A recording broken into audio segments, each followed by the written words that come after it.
Welcome back, man. Episode 2, the final one. We bounced from porn and dopamine loops to happiness choices, then went full evolutionary warrior mode on free speech. And the core vibe is don't judge in absolutes, look at regulation, incentives, and harm. Yeah, the porn part was actually the entry point for his whole right amount framework. I liked it, but I'm also like, okay, sure, once in a while sounds clean. Then, you remember, there are guys who do 6 hours a day and still call it spicing things up. Spice turned into a full-time job, bro. He basically said, behavior itself isn't evil, dysfunction happens when the loop hijacks your life. The OCD analogy was wild, though. Washing hands as adaptive scanning versus compulsive hell. Right. The hyperactive flag going up and down forever. That's such a brutal image, like you walk away and your brain tattles on you. Still, I'm curious how much of porn harm is dopamine biology versus shame and avoidance cycles. Yeah, because shame can itself become the addiction soundtrack. He did make one point, though. People searching, how do I quit pornography sounds desperate. And desperation is usually the tell that it's on the wrong side of the curve. Also, he compared it to eating a bad thing once a month versus every day. Which is fair. Your body doesn't care about your moral philosophy, it cares about frequency. Then, he pivoted into mismatch hypothesis. Evolution built for a world that doesn't exist anymore. That part connected nicely. Brains evolved for scarcity. Now we get abundance and screens and infinite options. But the jump from porn to happiness secrets felt like two trains on one track. Yet honestly, it did connect, because it's still about behavioral traps. In his happiness model, the biggest levers are spouse choice and profession choice. And he was like, I can't guarantee happiness, it's a probability game.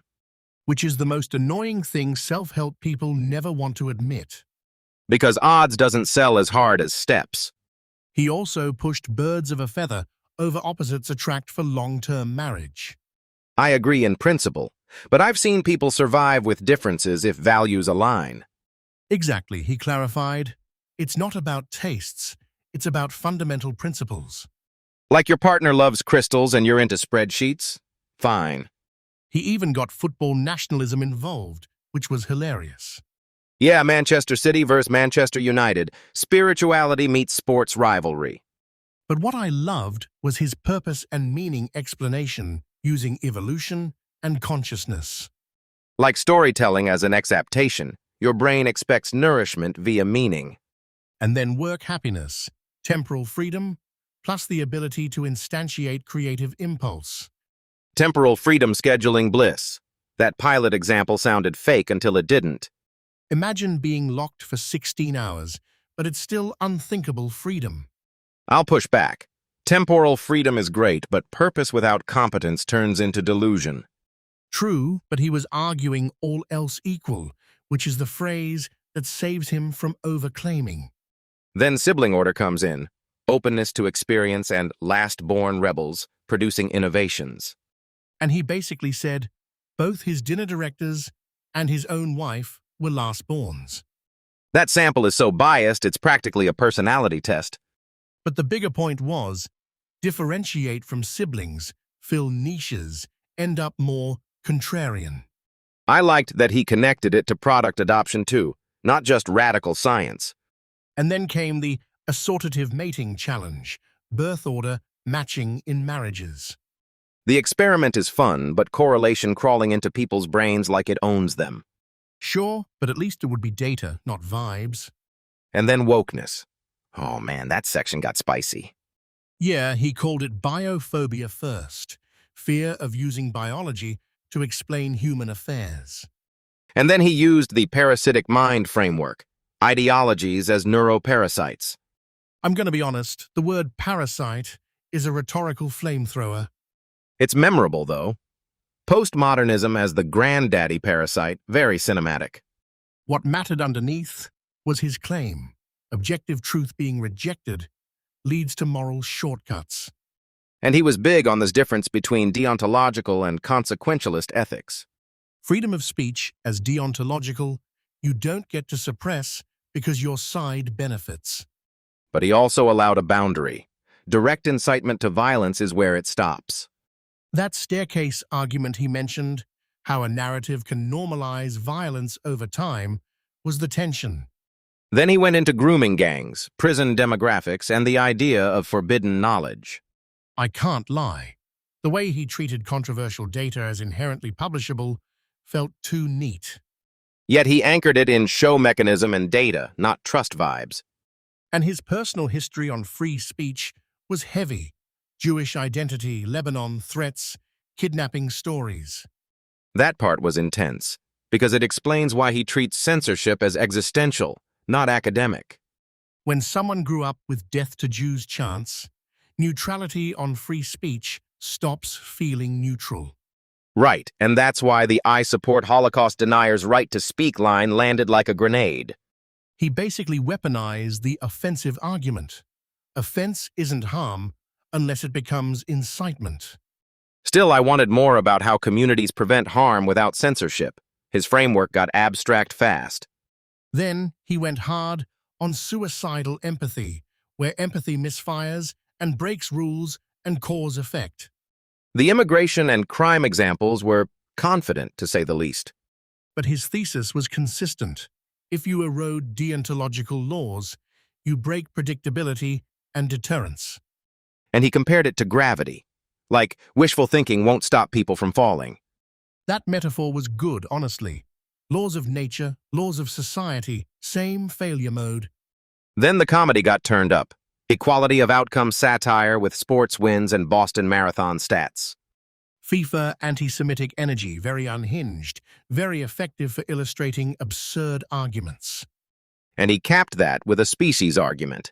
Communism works for ants, not humans. I rolled my eyes a bit, but the underlying point was systems must match human nature constraints. Then politics got personal with Trump versus Harris. He said he'd vote Trump because Trump scares him less in the bully management sense. Also, the honey badger thing. Ferocious resilience, ideologically fierce, not polished. But he also admitted character flaws on Trump, which was at least less cultish than usual discourse. He contrasted being critical of your own side with political parasitism, like losing objectivity. That hit a little too close to home for people I know, unfortunately. The closing advice was actually sweet. Social connections predict health better than cholesterol.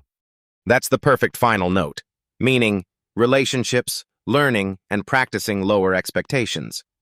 And that world doesn't abide to your purity bubble line? Yeah, that'll stick with me. Huge way to end the series. Be ambitious, but don't live inside an unrealistic rulebook. All right, let's wrap this final episode properly. Thank you for sticking with us through the whole run. If any of this sparked a thought, argue it, journal it, challenge it, then go talk to a real human. We'll see you in the next series. Same energy, hopefully less dopamine spirals.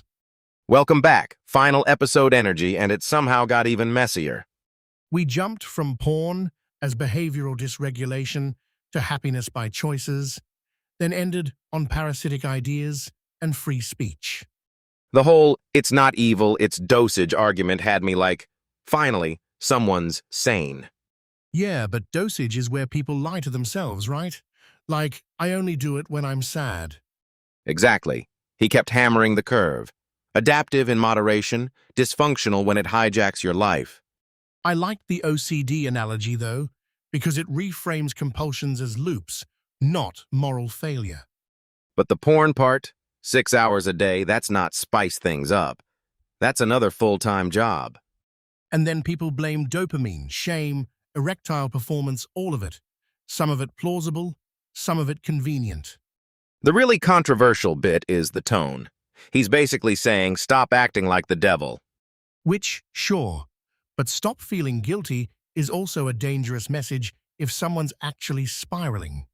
True, and he implied the desperate search for "how do I quit" signals they're already on the wrong side.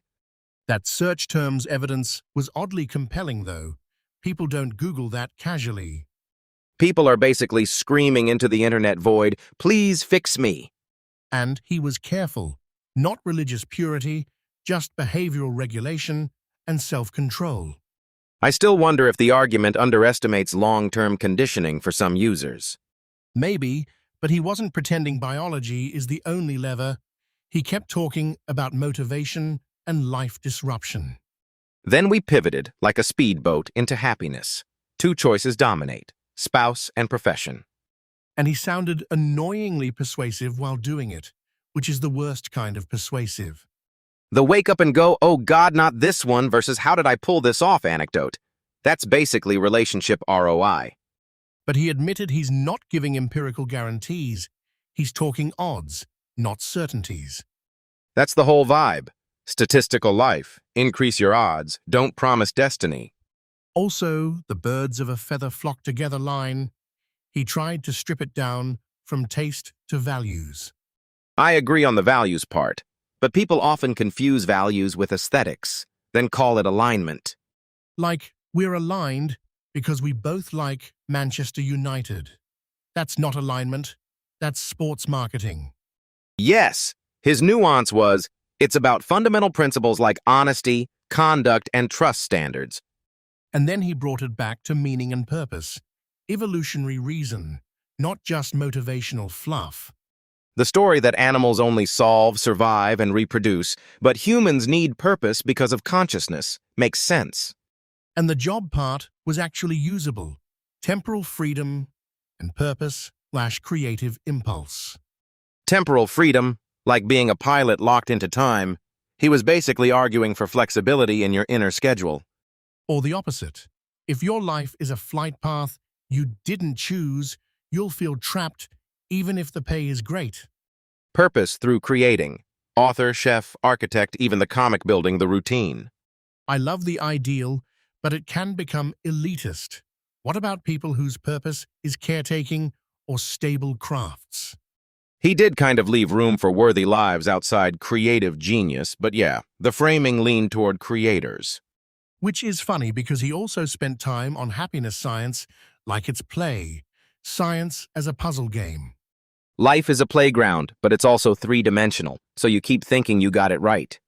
And then birth order comes in. Lastborns, more innovative, more open to experience, possibly happier. I loved that it turned into an actually here's an experiment we can run moment. Survey via ads, ask both spouses.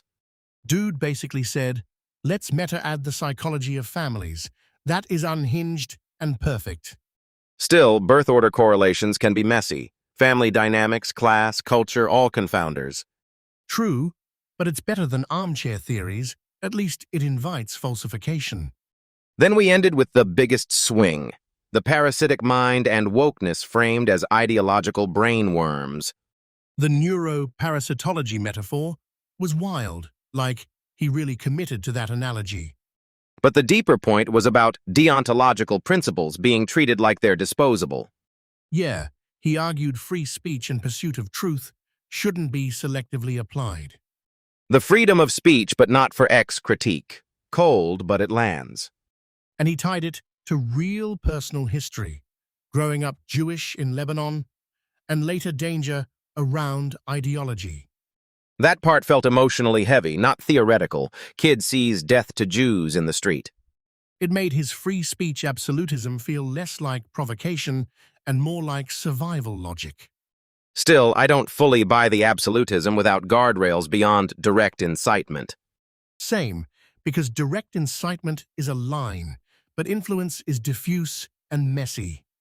That's why his staircase argument mattered.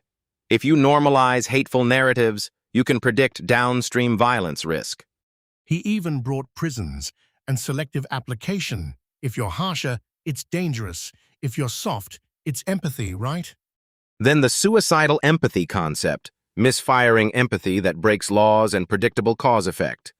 And he had that CVS glass cage anecdote that toothpaste gets stolen, but it signals society breaking. I get the deontological vibe, but I always ask, where's the compassion budget? Laws without fairness breed backlash. For sure, he did say society isn't perfect, but he still insisted Western legal frameworks are anomalously strong. And he leaned into immigrants defending the West after sampling the buffet, like you don't need to pontificate from inside comfort. Then it got political. He basically picked scary but bounded over cackler vibes, which is a sentence you never want to write. Honey badger in the prison yard was the metaphor I didn't know I needed. But underneath it was character, self-control, first principles, and the ability to defend without collapsing into moral theater.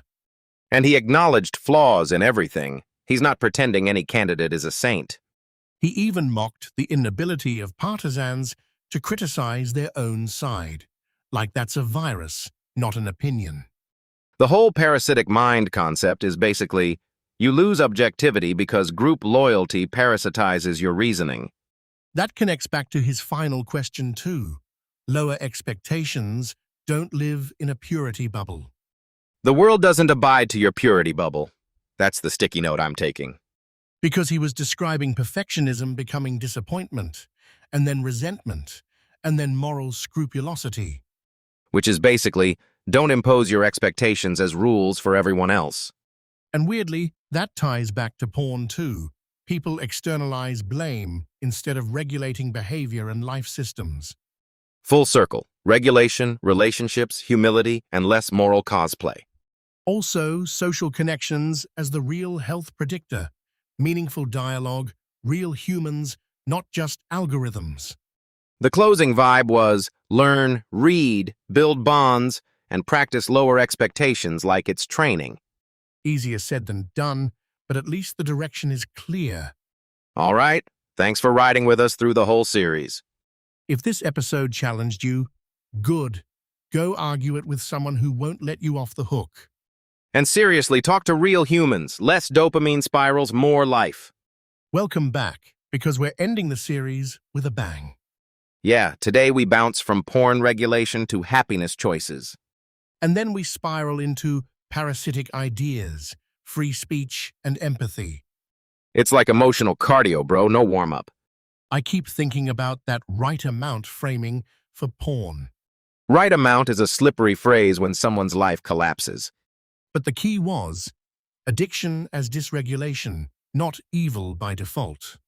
He was basically saying, don't cosplay morality, check your behavior curves. The OCD comparison killed me, like threat scanning versus infinite loop washing. Infinite loop washing is a perfect visual for doom scrolling your own brain. And porn gets treated similarly, occasional stimulus versus compulsive time sink. Still, the dopamine dampening claim is plausible, not guaranteed.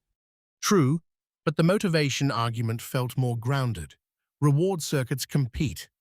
He made motivation sound like an employee you keep firing with repeated late-night emails. And the part about shame, guys searching how do I quit pornography, looked desperate. That's the real tragedy. Shame plus dysregulation makes it harder to self-fix. Shame is like pouring cement on your own thermostat. Exactly, because they don't just have the behavior, they have the self-punishment layer. And I loved that he refused the 1 second makes you Lucifer take. Though he also didn't let people off the hook with, I'm just browsing 6 hours. Yeah, he framed it with concrete life breakdown, work tardiness, intimacy failure, performance issues. The refractory period roast, bro, that's too real. But the deeper transition was regulate behavior, not punish identity. Full circle from porn to behavioral dysfunction general logic. Then we jump into happiness, and his claim was wild simple. Choice of spouse and choice of profession, 2 levers, mostly everything else is tuning. I'm allergic to 2 variables explain happiness, but fine, there's signal there. It's not reductionism, it's prioritization, like stop optimizing the wrong dashboard. The temporal freedom piece was so tangible, like pilots imagining the whole day already blocked. Scheduling asphyxia is an amazing phrase to describe feeling trapped by other people's clocks. And purpose and meaning connected to creative impulse, stand-up, chef, architect, author. Yes, the idea that happiness rises when your job lets you instantiate creativity. That's an evolutionary argument too, right? because humans aren't only survival and reproduction engines. He basically said, consciousness demands meaning, so purpose isn't optional garnish. Which is why stories, literature, serve our brains like nutrition. Okay, but then he goes to birth order creativity, and you're like, how are we even here? Because he can't let a good theory pass without trying to crowdsource your life outcomes. The Frank Sulloway Born to Rebel angle was actually coherent, though. Coherent, yes, but still correlational. Open to experience isn't happiness by itself. True, but he framed it as a mechanism, Nietzsche's partitioning across siblings. And the last-born innovator's consumer psychology test, he's trying to transplant the framework. It's like evolutionary biology got a startup accelerator. And then he immediately turns it into an experiment design pitch with social ads. Run it on Meta like it's a fundraising campaign. That's peak modern science. But we're in the final stretch, and the real spicy part is the parasitic mind framework. Yeah, postmodernism as ideological parasite. Host brain gets rewired toward higher goals. I'm not fully buying the metaphor, but I get what he's warning about. He's warning against noble cause narratives that justify murdering truth. And his pivot to free speech absolutism was emotional, not just theoretical. The Lebanon story was brutal. Young eyes learning death to Jews in real time. That history explains the obsession with speech boundaries and incitement. He draws a hard line. Criticism is fine, incitement to violence is not. He also drags consequentialism versus deontology into everything, which can be helpful. Or it can become a magic wand, like it's deontological because I said so. Maybe, but the examples were specific. Freedom of speech, but not for X, hypocrisy through selective ethics.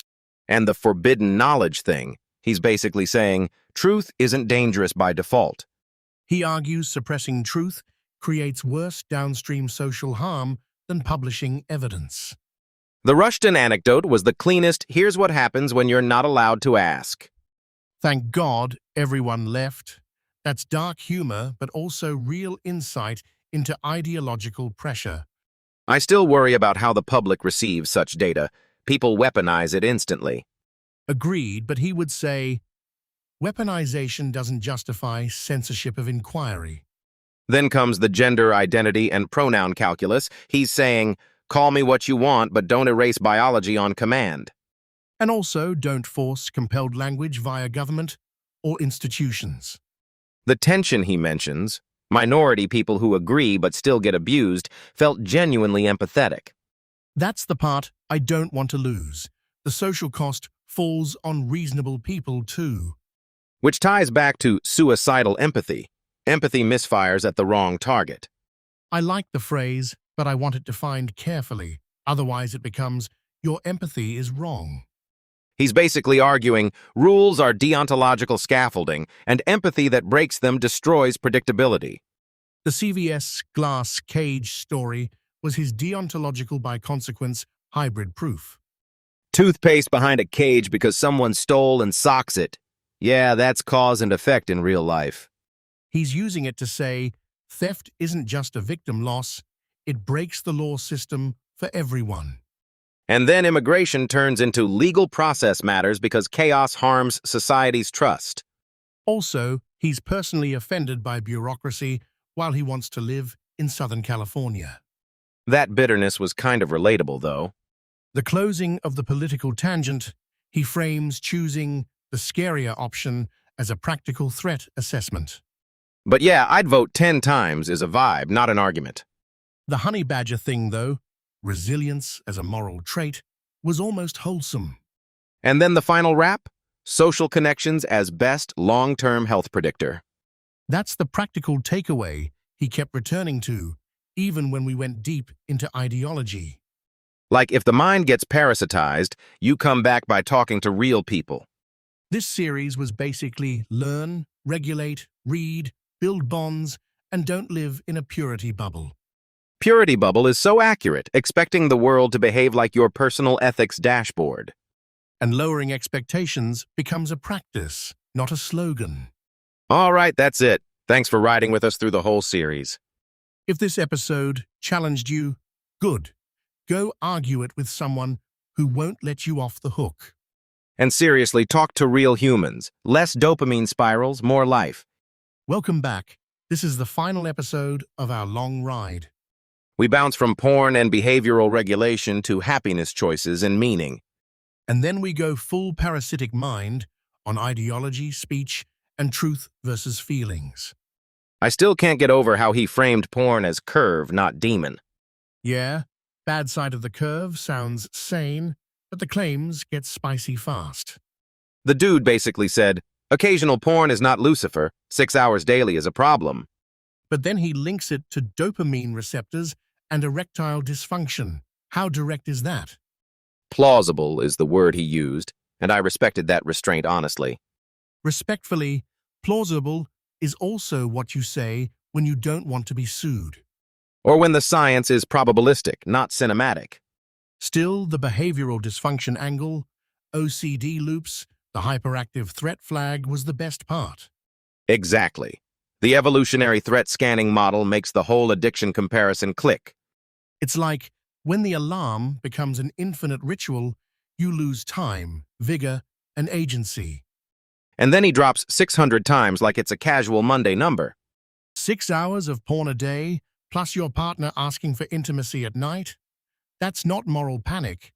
It's just functionality collapsing. If it wrecks the relationship dynamic, yeah, we have a problem. What got me is the way he talked about shame. Guys searching, how do I quit porn, in desperation. The shame piece felt real because shame is heavy even when the behavior isn't evil. But is shame always the signal of dysregulation? Or can it also be the culture doing the harm? True, shame can be misinformation too, like you're bad instead of you're stuck. Shame is basically a guilt-based subscription model. Right, and the bill never stops coming. I liked the right place, right amount Aristotle line, though.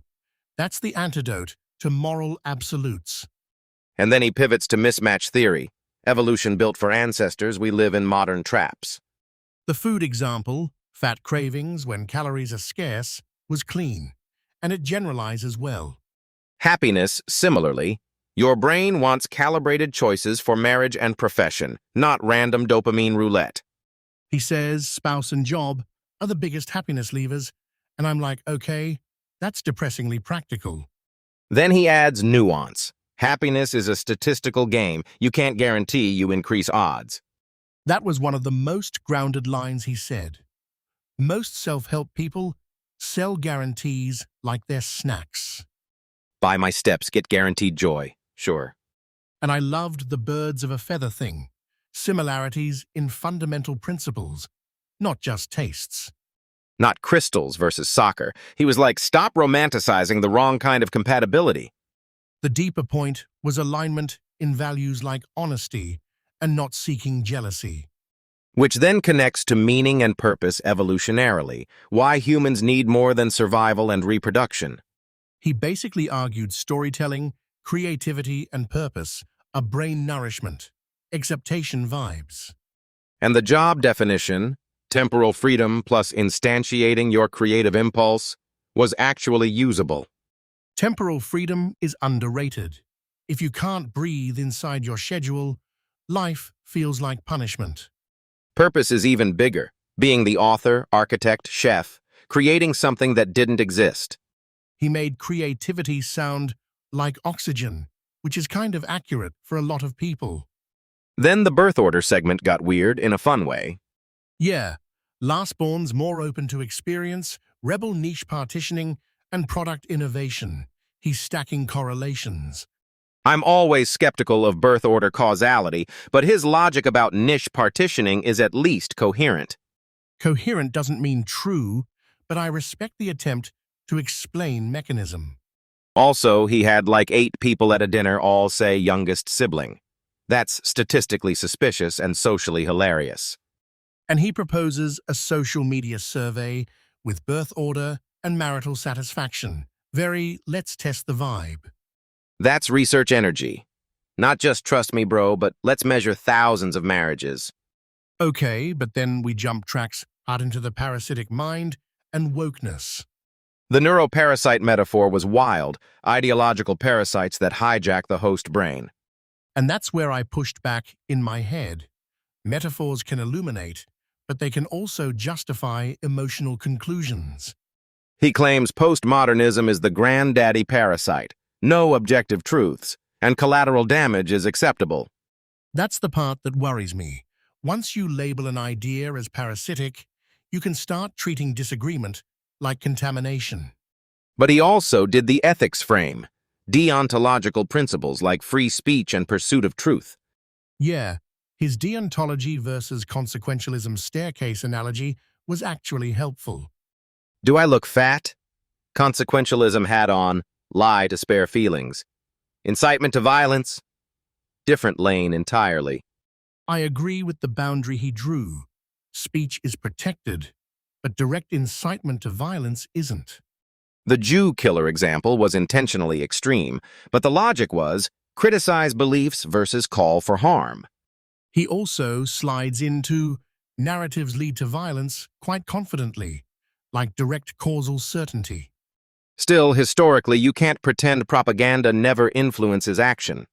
Then there was the grooming gangs and racial crime overrepresentation discussion. He's arguing you can talk about ideology and data. Forbidden knowledge was basically his target concept. I liked that he pushed for empirical honesty while warning about downstream stigma. But you could feel the tension, publish data versus people will use it dangerously. That's the eternal dilemma. Truth can be weaponized, even if the evidence is real. Then he connects it to freedom of speech absolutism via his personal history. Lebanon, antisemitism, survival. The personal stakes made the argument less abstract, more visceral. And then the purity bubble callback, his mother saying the world doesn't obey your ethics dashboard. That line hit me. Perfectionism as maladaptive, moral scrupulosity. Expectation mismatch equals disappointment. And he says lowering expectations should be a practice. That ties the whole episode together. Regulation, happiness odds, and the parasitic mind as miscalibrated emotions. Porn curve, happiness curve, ideology curve, same theme. Your brain runs on mechanisms, not purity fantasies. The show started with dopamine spirals and ends with grow a pair, basically. Yeah, but the pair he actually wants is intellectual resilience, not brute ego. And the final practical reminder, social connection predicts long-term health better than cholesterol, was a great landing. Talk to real humans. Build bonds. Stop treating life like a feed. Also, the theme across the series, learn, regulate, read, build bonds, and don't live in a purity bubble. We said it so many times it should be legally registered as a mantra. All right, wrap it up with me. Thank you for riding with us for the whole series. If this episode challenged you, go argue it with someone you trust. Then go outside. This is us signing off. Stay curious, stay grounded, and build a life that actually fits you. Welcome back. This is the last one, and it is a ride. We covered porn regulation, the mismatch hypothesis for meaning, and why empathy can misfire into bad policy. The porn section was weirdly balanced, which I didn't expect. He's basically saying frequent ill dysfunction, not one-time ill evil, right? Yeah, he's like OCD. There's an adaptive scan until it loops forever. But the analogy makes sense. A warning flag that never shuts off. Still, I'm like, how do you measure 6 hours without becoming moral judge? You measure it with your calendar, bro. The evidence is in your week, not your ideology. He really said 6 hours a day like it's a bad habit salary. And he grounded the dopamine argument in plausibility, but didn't pretend it's settled science. The more interesting part to me was shame. Guys DMing him asking how to quit. That search term thing, how do I quit pornography, felt desperate, not casual.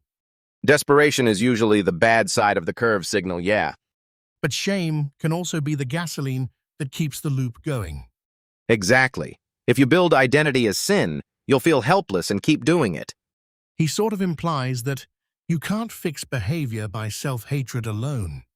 And then he pivots into Aristotle. Right place, right amount. That phrase should be printed on everybody's screen time settings menu. Imagine your phone. Right amount detected. Proceed with life. The bigger thread across the whole series was regulation, not prohibition. Yeah, his happiness talk was basically the same philosophy applied to life choices. Choice of spouse and choice of profession. Those two decide misery or bliss more than people admit.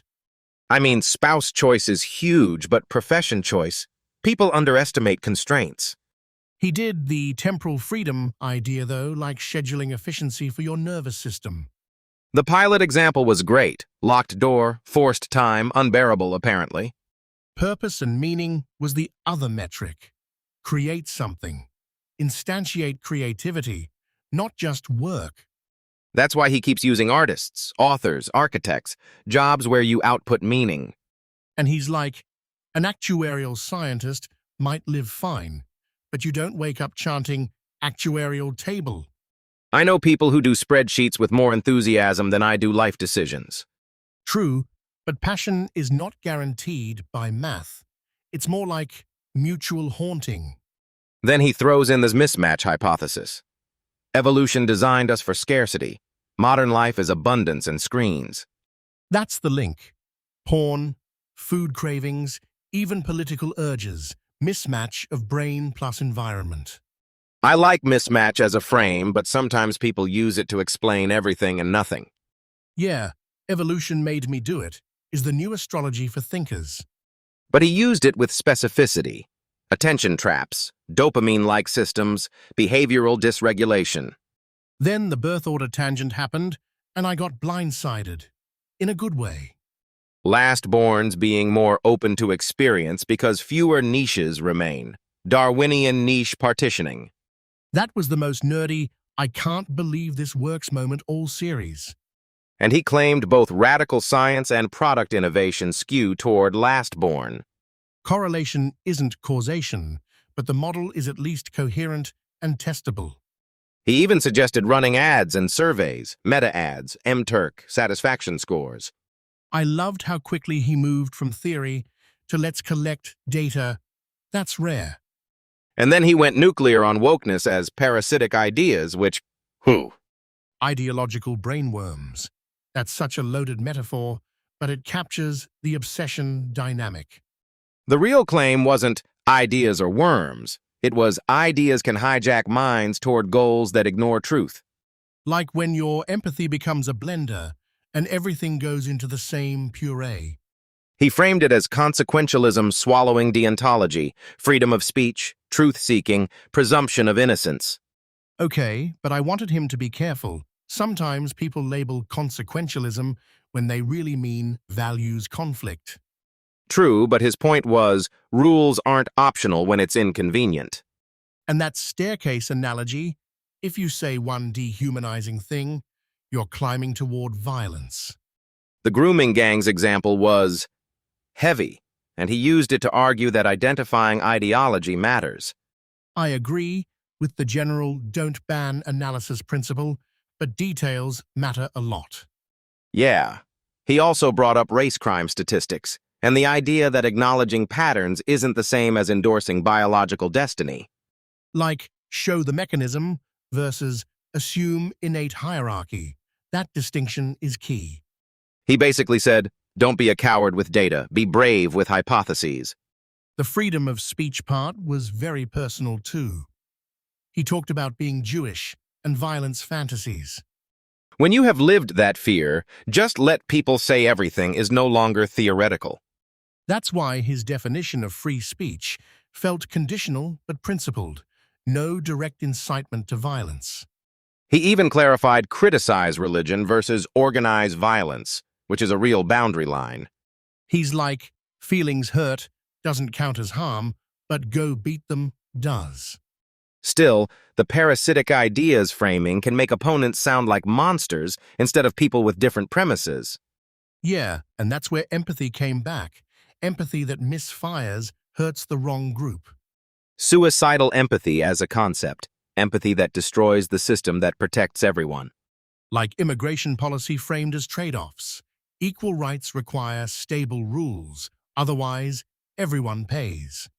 His CVS glass cage story made the point emotionally. Locked shelves because theft escalates. It's such a dumb little detail that suddenly becomes a worldview. The universe is petty. Criminals show up and retailers install cages. I think the series closure landed with the same theme. Be anti-purity bubble. He said expectations can make you suffer because the world doesn't live in your moral bubble. And that's the perfect end for a final episode. Lower expectations, keep principles. Also, the call to build social connections, quality beats cholesterol like aggressively beats it. That's such a relief because it's actionable. Talk to people, stay in reality, build bonds. Basically, stop scrolling to escape life, then use scrolling to escape your own friends. Exactly. Go read, go learn, go argue respectfully, then go outside. The meta lessons were consistent. Regulate impulses, question narratives, and test ideas against reality. And keep a code of conduct, but don't demand the universe be polite back. All right, that's the final episode. Thanks for being here through the whole series. This is us signing off. Stay curious, stay grounded, and build a life that actually fits you.